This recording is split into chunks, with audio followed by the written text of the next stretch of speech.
মা, তোমার বয়স বেশি হলেও তোমার ভিতরে এখনো অনেক টাইট। আমি একটু করলে আর পারব না। মা, তোমার ভিতরে এত গরম কেন? আমার এটা তো পুড়ে যাবে। তোমার ভিতরে কি পানি ছেড়ে দিব? আমাদের বাড়িতে আমি, আমার মা এবং বাবা থাকতেন। আমার বাবা রমেশ মাসে ২০ দিন কাজের সূত্রে বাইরে থাকতেন। আমার মা সুনিতা এবং আমার বয়সের মধ্যে মাত্র ২০ বছরের পার্থক্য ছিল। আমি অজয় ২২ বছর ছিলাম এবং মা ৪২ বছর ছিলেন। একবার আমাদের কাজের মেয়ে ১৫ দিনের ছুটিতে চলে গেল। মা নতুন মেয়ে খোঁজার বদলে নিজেই সব ঘরের কাজ করার সিদ্ধান্ত নিলেন। প্রথম দিন সন্ধ্যায় মা ঝাঁটা দিতে শুরু করলেন। তার শাড়ির পল্লু শক্ত করে জড়ানো ছিল। ঝাঁটা দেওয়ার পর তিনি মেঝে মোছা শুরু করলেন। এই সময় তিনি তার শাড়ি এবং পেটিকোট একটু উপরে টেনে নিলেন, যাতে তার পায়ের কিছু অংশ দেখা যেতে লাগল। মাকে এভাবে দেখে আমার মনে অদ্ভুত অদ্ভুত ভাবনা আসতে লাগল। আমি চুপচাপ দেখতে থাকলাম। এখন মা প্রতিদিন এভাবে কাপড় বদলে ঝাঁটা মোছা করতে লাগলেন। একদিন যখন মা এমনই করছিলেন, আমি আর থাকতে পারলাম না। আমি বললাম, মা, তুমি এভাবে কাপড় পরে এই কাজ করো না কি? মা আমার দিকে তাকিয়ে বললেন, কি হয়েছে অজয়? আমি বললাম, মা, আমার ভালো লাগছে না কি? মা জিজ্ঞেস করলেন, কেন? কি সমস্যা হচ্ছে? আমি সাহস করে বললাম, মা, তোমাকে এই রূপে দেখে আমার অদ্ভুত লাগে। কিছু আলাদা অনুভূতি হয় কি? মা হেসে বললেন, কেমন অদ্ভুত, কি হচ্ছে? আমি উত্তর দিলাম, শুধু মনে অদ্ভুত ভাবনা আসে কি? তখন মা উঠে দাঁড়ালেন এবং বললেন, ওহ, তাহলে তোকে চাই? যদি চাই তাহলে বল, আমি দিয়ে দিই গু। আমি অবাক হয়ে তার দিকে তাকিয়ে বললাম, মা, সত্যি? মা হেসে বললেন, কেন না? যখন তুই ছোট ছিলি তখন তো আমি সবসময় এমন করতাম কি? তারপর মা আমার কাছে সোফায় বসলেন এবং বললেন, আয়, আমার কোলে মাথা রাখ। ও আমি তার কোলে মাথা রেখে শুয়ে পড়লাম।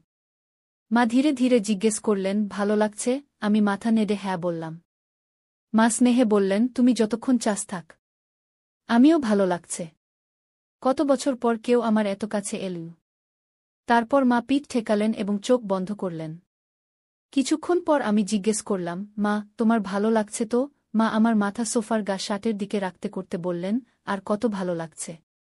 কিভাবে বলবো? স্কুলের কাজগুলোতে যদি শুধুমাত্র মন্তব্য করা হয় তবে আস্তে আস্তে বের হওয়ার দিনগুলি এসবে উপশম হবে। তারপর মা উঠলেন। আমার হাত ধরে বললেন, চল বিছানায় যাই। আমরা বিছানায় গেলাম। মা বিছানায় শুয়ে বললেন, আয়, আমার কাছে আয়। আমি তার কাছে গেলাম এবং বললাম, কিন্তু আমরা কখন এমন কথা বলতাম? মা আমাকে তার পাশে শোয়ার ইঙ্গিত করলেন। আমি তার পাশে শুয়ে পড়লাম। মা আমার দিকে ঘুরে শুয়ে আমাকে কাছে টেনে নিয়ে বললেন, অজ, এখন ভালো লাগছে তো? আমি তার দিকে তাকিয়ে বললাম, মা, তুমি কেন এমন জিজ্ঞেস করছ? এটি আমার জীবনের প্রথম অভিজ্ঞতা। আমার বিশ্বাসই হচ্ছে না যে এটি এত ভালো হতে পারে। মা আমার মুখে হাত বুলিয়ে বললেন, কত বছর পর আজ আমার ভালো লাগছে।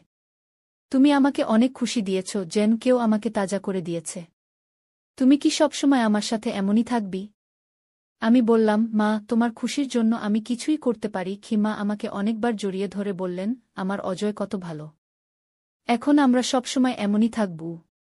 আমি সাহস করে জিজ্ঞেস করলাম, মা, যদি তুমি রাগ না করো তাহলে একটা কথা জিজ্ঞেস করি। মা বললেন, রাগ কেন করব?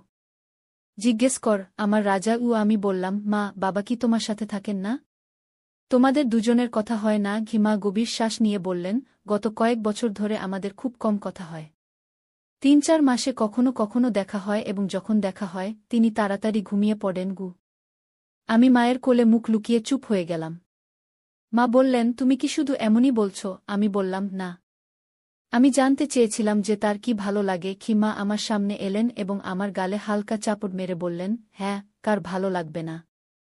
তুমি এখনই তো দেখেছ। তারপর মা বললেন, চল পরে আবার করব। এখন অনেক কাজ আছে। আমাকে খাবারও বানাতে হবে। এত বলার পর মা চুপ হয়ে গেলেন। আমি নিঃশব্দে তাকে দেখছিলাম। কিছুক্ষণ পর মা হাতের ইশারায় বললেন, এখন এসো আমার কাছে। আমি তার কাছে গেলাম। মা ড্রেসিং টেবিলের সামনে গিয়ে দাঁড়ালেন। আমি বললাম, মা, হাত পাশে রাখো। মা বললেন, কেন, কি সমস্যা? আমি অবাক হয়ে তাকিয়ে রইলাম। তারপর আমি মাকে আমার দিকে ঘুরালাম। মা আমার হাত ধরে বিছানার কাছে নিয়ে গেলেন। আমি বললাম, মা, এখন সোজা হয়ে দাঁড়াও আর আমার দিকে তাকাও। মা চোখ খুললেন। তার হাত কোমরে রাখলেন আর স্নেহে আমার দিকে তাকালেন। আমি কিছুক্ষণ তাকে দেখলাম। মা লজ্জা পেয়ে বললেন, তোমার বাবাও আমাকে কখনো এমন করে দেখেননি। কিন্তু তুমি এখন দেখে নিয়েছ। তারপর মা বললেন, এখন শুয়ে পড়ো। কিছুক্ষণ পর মা বললেন, আর দের করা মাঝে মাঝে জোরে ধরে রেখেছিল আমার অনুভূতি। আমি তক্ষুনি ক্ষমা চাইলাম। মা স্নেহে বললেন, কিছু না, রাগ হলে এমনই হয়। তারপর মা বললেন, এখন আমি ক্লান্ত হয়ে পড়েছি, আমাকে ঘুমোতে দাও। আমি জিজ্ঞেস করলাম, মা, আজ আমি এখানেই তোমার পাশে ঘুমোতে পারি? বাবা আসলে আর সুযোগ পাব না গি। মা হেসে বললেন, আরে এতে জিজ্ঞেস করার কি দরকার? এখানেই শুয়ে পড়ো, আমিও ভালো লাগবে। আর যখন বাবা আসবেন, যদি তোমার ইচ্ছা হয়, তবে কোনো অজুহাত করে অন্য ফ্ল্যাটে চলে যাব। আমি সব সামলাব। আমি আবার জিজ্ঞাসা করলাম, তাহলে আমি কি এভাবেই শুয়ে পড়ব? মা হাসলেন আর বললেন, তুমি তো খুব শয়তানি করছ। আমার কোলে শুলে ভালো ঘুম হবে গি। আমি আবার জিজ্ঞেস করলাম, সত্যি বলছি? মা গু আমাকে কাছে টেনে বললেন, হ্যাঁ, মাঝে মাঝে তোমার বাবারও এমন ইচ্ছা হয়। তখন আমি তাকে কেউ একই কথা বলি কি। তারপর মা আমাকে স্নেহে আদর করতে লাগলেন। কিছুক্ষণের মধ্যেই আমার ঘুম এসে গেল। কিছু সময় পর আমার চোখ খুল। ঘড়িতে দেখলাম 3 ঘণ্টা কেটে গেছে। মা তখনও জেগেছিলেন এবং স্নেহভরে আমার দিকে তাকিয়েছিলেন। মা প্রশ্ন করলেন, ঘুম পূর্ণ হয়েছে? আমি বললাম, না, কিন্তু আপনি এখনও জেগে আছেন কি? মা আমার গালে হাত বুলিয়ে বললেন, আমার ঘুম আসেনি, শুধু তোমাকে দেখছিলাম ঘু। মা বললেন, চল আবার থাপড়ি দিয়ে ঘুম পাড়াই। আমি হেসে বললাম, ভালো। দেখো না মা গু। তিনি হাসলেন আর বললেন, এখন খুশি তো? আমি তার কোলে মাথা রেখে বললাম, খুশি, এত খুশি যে বলতে পারব না গু। মা আমার চুলে হাত বুলিয়ে বললেন, আজ আমিও খুব খুশি হয়েছি। আমি জিজ্ঞেস করলাম, মা, তুমি বাবাকে নারাজ তো না? মা স্নেহে বললেন, মাঝে মাঝে এমন হয় কি। আমি তক্ষুনি বললাম, কিন্তু এটা শীঘ্রই ঠিক হয়ে যাবে গু। মা মজা করে রেগে বললেন, আরে তোমার সবসময় এত তাড়া কেন? আমি জিদ ধরে বললাম, না, আজই শুধু আরও 15 মিনিট। মা কোনো উত্তর দিলেন না। তিনি ধীরে ধীরে আমার মাথা তার কোলে থেকে সরিয়ে নিলেন আর আমার পাশে শুয়ে চোখ বন্ধ করলেন। 15 মিনিট পর আমি মাকে নাড়া দিয়ে বললাম, মা, 15 মিনিট হয়ে গেছি গু। মা চোখ খুলে বললেন, চল, যেমন তুমি চেয়েছ তেমনই হলো। কিন্তু তুমি জেদি হয়ে গেছ। এখন তোমার এতে অভ্যাস হয়ে গেছে গু। মা বললেন, আমি শুধু এভাবেই শুয়ে থাকব। তুমি যেতে পারো। তারপর তিনি লাইট বন্ধ করে দিলেন আর চোখ বন্ধ করলেন। আমি জিজ্ঞেস করলাম, মা, তোমার কি বাবার সাথে প্রতারণা করার মতো লাগছে না? মা বললেন, অজয়, যা হয়ে গেছে তা হয়ে গেছে। এখন সে কথা ভেবে কি লাভ? আর হ্যাঁ, আমার প্রতারণা করার মতো লাগছে, কিন্তু আমি আর কারো সঙ্গে কিছু করিনি। শুধু আমার আদরের ছেলের সাথে আছি। এখন আমার কিছু খারাপ লাগছে না। এখন ঘুমো, আমিও ঘুমোব গু। আমি বললাম, মা, আমার আরও একটি ইচ্ছা আছে, কিন্তু বুঝতে পারছি না কিভাবে বলব। মা বললেন, হ্যাঁ বলো। আমি বললাম, আমি আসল অভিজ্ঞতার সাথে একবার আসল মাকে দেখতে চাই। মা বললেন, এটা কঠিন, কিন্তু অসম্ভব নয়। যখন বাবা আসবেন তখন দেখে নেব। যাই হোক, তিনি ড্রিঙ্ক করতে পছন্দ করেন। আমি তাকে একটু বেশি পান করাব। তারপর যখন আমরা কথা বলব তুমি দেখে নিও। এতে তার কিছু বুঝতে পারবেন না। হালকা আলো রাখব যাতে তোমাকে ভালোভাবে দেখা যায়। আমি বললাম, ওহো মা, কি চালাকি করেছ? মা বললেন, কিন্তু যখন বাবার সাথে কথা হবে তখন তুমি না গিয়ে। সত্যিই আমি খুব খুশি। আমার সমস্যার সমাধান হয়ে গেছে। কিন্তু তুমি খুশি দেখাচ্ছ না কেন? রাধা বলল, আমি চেষ্টা করেছি, কিন্তু কিছু হচ্ছে না। আমি এখন মনোযোগ দিয়ে তাদের কথা শুনতে লাগলাম। মা বললেন, রাধা, আমাকে এখনও কোনো সম্মান দেওয়া হয় না? রাধা জিজ্ঞেস করল, সত্যি? মা বললেন, হ্যাঁ, তারা একবার বলে, কিন্তু তারপর 2-3 মিনিটের মধ্যে কাজে চলে যায়। আমার খুব রাগ হয়, ভেতরে জ্বালা করে। আমি বারবার ভালোবেসে মানানোর চেষ্টা করি, কিন্তু কোনো লাভ হয় গে। রাধা জিজ্ঞেস করল, কিন্তু সুনিতা, তোমার কোনো সমাধান তো মিলেছে? তুমি কি কোনো বন্ধুর সঙ্গে কথা বলেছ? মা বললেন, দেখো রাধা, মোবাইল তো তোমার বাড়িতেই আছে। তুমি তোমার ছেলে বিকিকে ডাকো না কেন? সে ভালো এবং তরুণ ছেলে। সে অবশ্যই তোমাকে সাহায্য করবে গে। রাধা চমকে বলল, আর তুমি কি বলছ? মনে হচ্ছে যেন তোমার নিজের কোনো অভিজ্ঞতা আছে। মা বললেন, আর সত্যিই আমি আমার অভিজ্ঞতা থেকে বলছি। আমার মনে আছে 90 দিন আগে আমি অজয়কে কিছু কাজ শিখিয়েছিলাম। সে প্রথমে একটু সংকোচ বোধ করছিল, কিন্তু পরে রাজি হয়ে গেল। শুরুতে আমারও অপরাধবোধ হয়েছিল, কিন্তু আমি ভেবেছিলাম নিজের পথ নিজেকেই তৈরি করতে হবে। এখন গত 10 দিন ধরে আমরা দিনে কমপক্ষে 3 বার দেখা করি গিয়ে। মা আরও বললেন, রাধা, তুমি বিকির সঙ্গে কথা বলো। পরের 10 থেকে 15 মিনিট ধরে মা অনেক মজার কথা বললেন। আমি ঘর থেকে বাইরে উকি দিতে লাগলাম। মা কথা বলছিলেন, কিন্তু রাধা অস্বস্তি বোধ করছিলেন। রাধা বলল, তুমি কি বলছ সুনিতা? আমার পক্ষে এসব সম্ভব নয়। বিকি তো খুব সাদাসিধে ছেলে। তারপর সে আস্তে বলল, কিন্তু সুনিতা, যদি আমি তোমাকে একটি অনুরোধ করি, তুমি কি মানবে? মা বললেন, হ্যাঁ বলো, কি করতে হবে? রাধা সংকোচে বলল, আমি কিভাবে বলবো? তুমি কি তোমার অজয়কে আমাকে দিতে পারো? শেষ পর্যন্ত সে তো আমার ছেলে নয়। আমাকে আমার সংকোচ ভাঙতে হবে না? মা চিন্তায় পড়ে গেলেন এবং বললেন, বিকির চিন্তা করো না।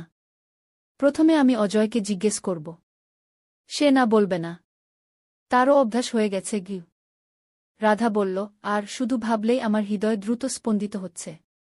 এখনই জিজ্ঞেস করব। মা বললেন, আর সে এখনই বাড়িতে আছে কি? তারপর মা আমাকে ডাকলেন। আমার জন্য একটি কাজ করবে? আমি তাড়াতাড়ি বাইরে চলে এলাম। আমার হাসি পেল। আমি বললাম, কি কথা মা? মা আমার পরিচয় করিয়ে দিলেন। এটা আমার সখী রাধা। সে তোমার মাসি হবে। তার একটি কাজ ছিল। তুমি কি আমার জন্য করবে? আমি হেসে বললাম, মা, আপনার কাজ হয়ে গেছে মনে করুন। আমি প্রস্তুত। আমি আপনার সব কথা শুনেছি। রাধা মাসি লজ্জা পেলেন। মা রাধাকে জিজ্ঞেস করলেন, এখন বলো কখন এবং কোথায়? রাধা আস্তে বলল, আজই চলবে। মা উত্তর দিলেন, এখন নয়। কথায় কথায় আমার ঘুম পাচ্ছে। কিন্তু আজ রাতেই পাঠিয়ে দেবগু। রাধা উদ্বেগ প্রকাশ করল, আজ বাড়িতে সবাই থাকবে। কাল সকালে পাঠিয়ে দাও। তখন তারা অফিসে থাকবে এবং বিকিও 3 দিনের ভ্রমণে চলে যাবে। মা সম্মতি দিলেন। রাধা মাসি যাওয়ার নামই নিচ্ছিলেন না। শেষ পর্যন্ত মা বললেন, রাধা এখন বেরো।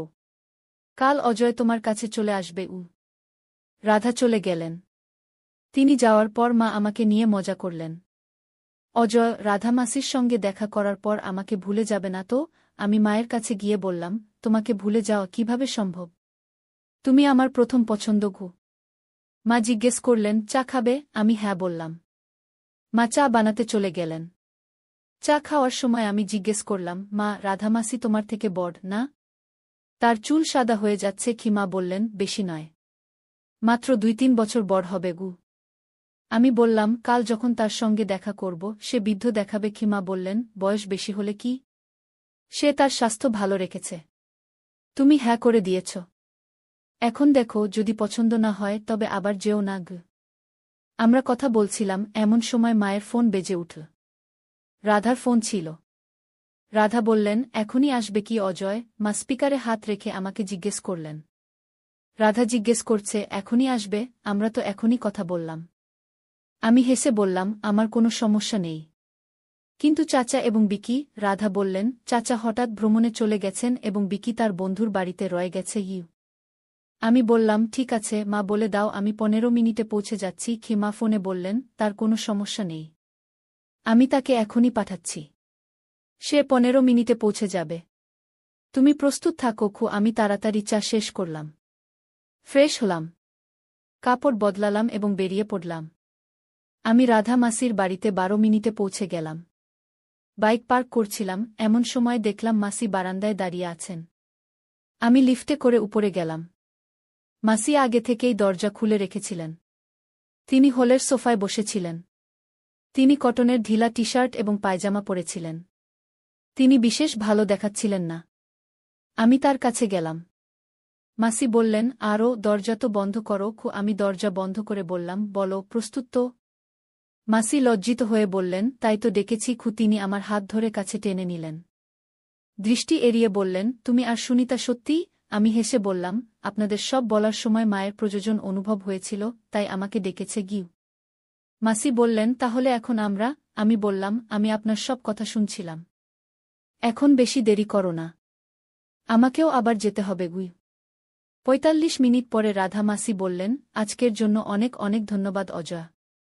আবার আসবে তো? আমি বললাম, না এলে মনে রেখো আমি চলে আসব। আমি বললাম, মাসি, এখন আমাকে বেরোতে হবে। মা আমার জন্য অপেক্ষা করছেন। মাসি হেসে বললেন, ঠিক আছে, কিন্তু কাল অবশ্যই আসিস। না হলে তোর কথা মনে পড়বে। আমি প্রস্তুত হয়ে বাড়ি থেকে বেরিয়ে পড়লাম। মা দরজা খুলেই জিজ্ঞেস করলেন, অজয় কি হয়েছে? তার কাজ হয়ে গেছে আমি হেসে বললাম, হ্যাঁ মা গু। মা চোখ বড় করে বললেন, ওরে, এ কোন শব্দ ব্যবহার করছিস? আমি হেসে বললাম, মাসি শিখিয়েছেন, আমার ভালো লেগেছে। মা বললেন, ধন্য হোক তুই, কিন্তু একটা কথা শুনে রাখ, আমার কথা মানতেই হবে। তো বন্ধুরা, এটা ছিল আমাদের আজকের ছোট্ট গল্প। আপনাদের গল্পটা কেমন লাগলো কমেন্ট করে অবশ্যই জানাবেন। যদি গল্পটা পছন্দ হয়ে থাকে তাহলে লাইক করুন এবং আপনার বন্ধুদের সাথে শেয়ার করুন। হেডলাইন এরকম আরও রোমাঞ্চকর গল্পের জন্য আমাদের চ্যানেল সাবস্ক্রাইব করুন এবং বেল আইকন টিপতে ভুলবেন না, যাতে আপনি আমাদের কোনো গল্প মিস না করেন। ধন্যবাদ।